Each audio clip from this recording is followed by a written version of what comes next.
USC 110 students. Okay, I know sometimes the lecture note packets can get a little overwhelming, especially when you're flipping through it for looking up the information on your open book written test. So I'd like to give you some tips as far as how your life can be made a little easier with a little prep work before you actually take the written test. So let me show you some techniques. So I'm going to go and share my screen.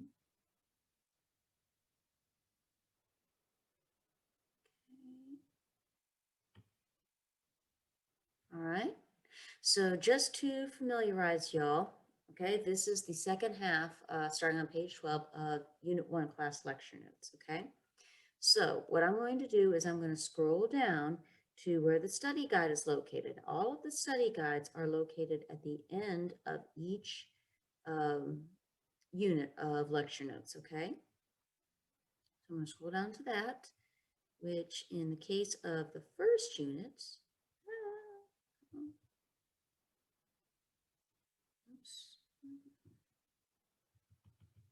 okay, is on page 23. Let me see if I can blow that up a little bit.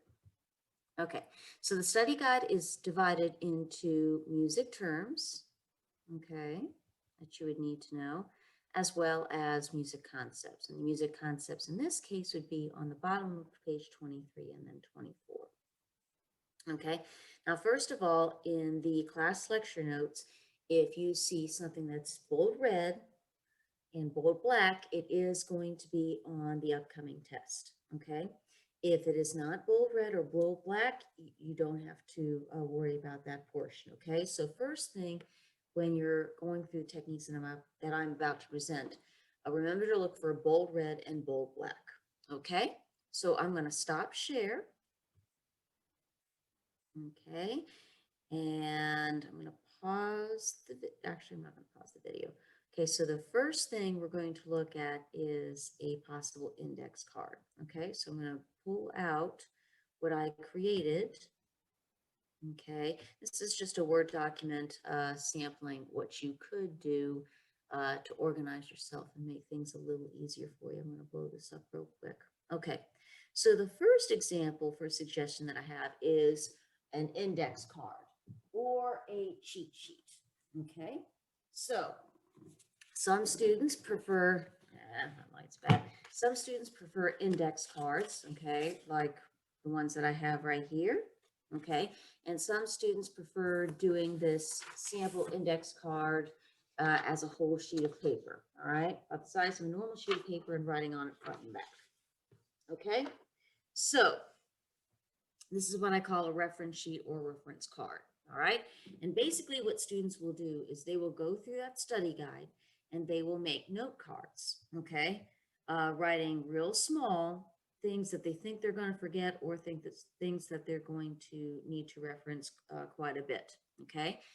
All right, and if they use a index card, they'll write really, really teeny tiny front and back to try to cram in as much information as humanly possible, okay? And if you have a normal class where you have closed book tests to study, you can also do that right in the concepts that you're pretty sure you're going to mess up, and right before the test, study that one card rather than going through tons and tons and tons of notes and doggy ears and things of that nature, okay? So some students like to use different colored inks. Some students like to use highlighters. Now you notice that for my reference card, it is not grammatically correct by any stretch of the imagination. Okay, so don't worry about grammar. It kind of looks like an oddball text message. All you have to do is do whatever triggers your memory, okay, whatever will help you remember or understand. In some cases with open book tests, and if you have a lot of notes with it, sometimes you can get confused as to where the charts are, etc. So for some students on their reference card or reference sheet, they'll actually put the page number of the chart that they need to refer to, okay? All right, so that's one way. The other way is some students will actually fill out the entire darn study guide, okay? And it'll kind of look something like this. They'll write in the music term, and then they'll write in the definition, and sometimes they'll put it in different colors, sometimes they'll boldface it, sometimes they will type on it, sometimes they will write it, whatever works best for you, okay? And just like in the sample note card that I used earlier, when writing in the cheat sheet or whatever you want to call it, you don't need to do grammatically correct or anything like that. As long as it triggers your memory, then you're fine. Okay? All right, so those are some of the examples.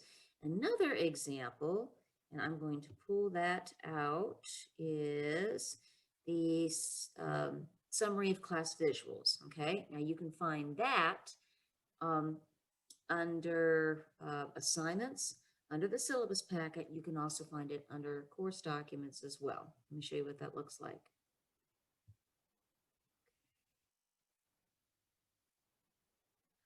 Okay. All right, I gotta find it, y'all. Hold on. Okay, actually, I'm going to pause the video and then find the uh, summary sheet. Okay, so I'm going to pause the video. I'm going to find the summary sheet and I'll be right back. Okay, hold on. Okay, guys, I'm back. I found the summary of class visuals, and once you get it off of Blackboard, again, it'll be under assignments, under the syllabus folder, or you can also find it under course documents as well. But this is what it looks like, and this is basically all of the main music concepts that you are going to see throughout the course of the semester. Okay, and almost all of them contain the same visuals that I actually use in music class, only it puts in it 3 pages rather than what 21 pages the first set of unit lecture notes are. Okay, so I would actually print this off or have it available at each class session, okay, or when you watch each video, because you won't have to look through your stuff as much. And you can also use this to fill out your study guide as well. You don't need to fill out the study guide. None of what I'm telling you is required for a grade. This is just to help cut down on some of your work and some of your nerves when you actually go to take the actual tests. Okay. And if you are in a regular class session where you do have to memorize stuff before a test, whether it's online or in person, it really helps to condense what you need to know into a couple flashcards or 3 or 4 sheets, even if it's open book, than to flip through a ton of other stuff. And if you're studying for a test that that's not open book, then you can study the stuff that you only need to study that is on that little sheet, and that'll help you take the test. Okay. Another thing that I advise is something called, okay, I'm going to stop share here.